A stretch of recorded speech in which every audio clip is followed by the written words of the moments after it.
Hi hello friends, welcome back to Gubbi's vlog. ನಾನಿವತ್ತು ಮಾಡ್ತಿರಕತ್ತೆ recipe ನಿಮಗೆ ನೋಡ್ತಾ ಇದ್ರೆ ಗೊತ್ತಾಗಿರಬೇಕು. ಬದನೆಕಾಯ್ದು ಅದು ಹೇಗೆ ಮಾಡೋದು ಅಂತ ನೋಡ್ತಾ ಹೋಗೋಣ. ಇದು ಯಾವುದೇ ಮಸಾಲೆಗಳು ಏನೂ ಇಲ್ಲದೆ ಅಂತ ಸಿಂಪಲ್ಲಾಗಿ ಹೇಗೆ ಮಾಡೋದು ಅಂತ ಹೇಳ್ಕೊಡ್ತೀನಿ. ಆಂಧ್ರ ಮತ್ತು ಉತ್ತರ ಕರ್ನಾಟಕದಲ್ಲಿ ಫೇಮಸ್ ಇದು.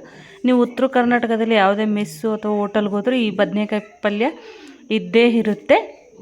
ಬನ್ನಿ ನೋಡ್ತಾ ಹೋಗೋಣ ಹೇಗೆ ಮಾಡೋದು ಅಂತ. ಚಪಾತಿ, ರೊಟ್ಟಿ, ದೋಸೆ ನೀವು ಯಾವುದಕ್ಕಾದರೂ ಕಾಂಬಿನೇಷನ್ ಮಾಡ್ಕೊಂಡು ತಿನ್ಬೋದು, ಅಷ್ಟೇ ಚೆನ್ನಾಗಿರುತ್ತೆ.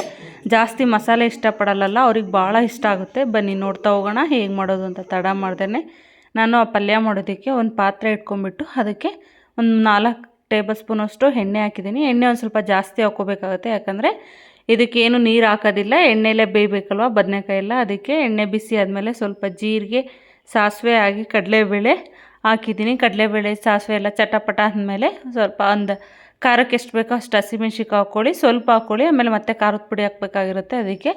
ಹಾಗೆ ಸ್ವಲ್ಪ 1-2 ಈರುಳ್ಳಿ ಹಾಕಿದ್ದೀನಿ. ಈರುಳ್ಳಿ ಹಾಕಿದ್ಮೇಲೆ ಸ್ವಲ್ಪ ಶುಂಠಿ ಬೆಳ್ಳುಳ್ಳಿ ಪೇಸ್ಟು ಟೇಸ್ಟಿಗೆ ನಿಮ್ಮ ಹತ್ರ ಇದ್ದರೆ ಹಾಕ್ಕೊಳ್ಳಿ, ಇಲ್ಲಾಂದರೆ ಸ್ಕಿಪ್ ಮಾಡಿ, ಬೇಕಾ ಪರವಾಗಿಲ್ಲ. ನಾನು ಹಾಗೆ ಈಗ ಬದನೆಕಾಯಿ ಹೆಚ್ಚಿಬಿಟ್ಟು ನೀರಿಗೆ ಹಾಕಿ ಇಟ್ಕೊಂಡಿದ್ನಲ್ಲ ಚಿಕ್ಕದಾಗಿ, ಆ ಬದನೆಕಾಯಿ ಹಾಕಿನಿ. ಬದನೆಕಾಯಿಲಿಂದ ಕೆಳಗಡೆಯಿಂದ ಮೇಲಕ್ಕೆ ಒಂದು ಸಾರಿ ಮಾಡಿಬಿಟ್ಟು ಮುಚ್ಚಿಡಿ ಬೇಯೋದಕ್ಕೆ. ನೋಡಿ ಇವಾಗ ಒಂದು ಅರ್ಧ ಬೆಂದಿದೆ ಅಲ್ವಾ ಬದನೆಕಾಯಿ.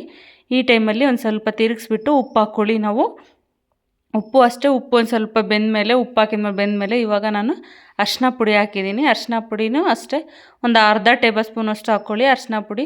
ಇದು ಏನು ಜಾಸ್ತಿ ಮಸಾಲೆ ಹಾಕ್ತಾ ಇರೋದ್ರಿಂದ ಭಾಳ ಚೆನ್ನಾಗಿರುತ್ತೆ ಟೇಸ್ಟ್, ತಿನ್ನೋದಕ್ಕೂ ಅಷ್ಟೇ. ನೋಡಿ ಇವಾಗ ನಾನು ಖಾರದ ಪುಡಿ ಹಾಕಿದ್ದೀನಿ, ಯಾಕಂದರೆ ಹಸಿಮೆಣ್ಸಿಕಾಯಿ ಹಾಕಿರ್ತೀವಿ ಮುಂಚೆನೇ. ಈಗ ಖಾರದ ಪುಡಿ ಸ್ವಲ್ಪ ಒಂದು ಅರ್ಧ ಟೇಬಲ್ ಸ್ಪೂನಷ್ಟು ಹಾಕ್ಕೊಳ್ಳಿ. ಖಾರ ಜಾಸ್ತಿ ತಿನ್ನೋರಾದರೆ, ತಿನ್ನಲ್ಲ ಅಂದರೆ ಸಾಕು ಹಸಿಮೆಣ್ಸಿಕಾಯಿನೇ, ಖಾರದ ಪುಡಿ ಹಾಕೋ ಅವಶ್ಯಕತೆ ಇರಲ್ಲ. ನಾನು ಕೊನೆಯಲ್ಲಿ ಹುಚ್ಚಳ ಪುಡಿ, ಗುರಾಳ್ ಪುಡಿ, ಕುಶಾಣಿ ಪುಡಿ ಅಂತ ಹೇಳ್ತೀವಲ್ಲ ಅದು ಹಾಕ್ತಾಯಿದ್ದೀನಿ. ಇದು ಅಷ್ಟೇ, ನಿಮ್ಮ ಹತ್ರ ಇಲ್ಲ ಅಂದರೆ ಸ್ಕಿಪ್ ಮಾಡ್ಕೋಬೋದು. ಹಾಕಿದರೆ ಚೆನ್ನಾಗಿರುತ್ತೆ, ಇಲ್ಲ ಅಂದರೆ ಪರವಾಗಿಲ್ಲ. ಇವಾಗ ಆಗಿದೆ, ಅದು ತೆಗ್ದುಬಿಟ್ಟು ನಾನು ಕೊನೆಯಲ್ಲಿ ಇಳಿಸೋ ಟೈಮಲ್ಲಿ, ಆಫ್ ಮಾಡೋ ಟೈಮಲ್ಲಿ ಹುಚ್ಚಳ ಪುಡಿ ಹಾಕಬೇಕಾಗುತ್ತೆ. ನೋಡಿ ನಾನು ಇವಾಗ ಒಂದು ಸರ್ವಿಂಗ್ ಬೌಲಿಗೆ ಹಾಕ್ಕೊಂಡು ಸರ್ವ್ ಮಾಡ್ತಾಯಿದ್ದೀನಿ. ಇದನ್ನು ನೋಡ್ತಾ ಇದ್ರೆ ತಿನ್ನಬೇಕು ಅನ್ನಿಸ್ತಾ ಇದೆಯಲ್ಲ, ಏನು ಮಸಾಲೆ ಇರಲ್ಲ, ಪಟ್ ಪಟ್ ಅಂತ ಆಗುತ್ತೆ. ಹೇಗಿತ್ತು ಅಂತ ಕಮೆಂಟ್ ಮಾಡಿ ತಿಳಿಸಿ. Thank you for watching my channel.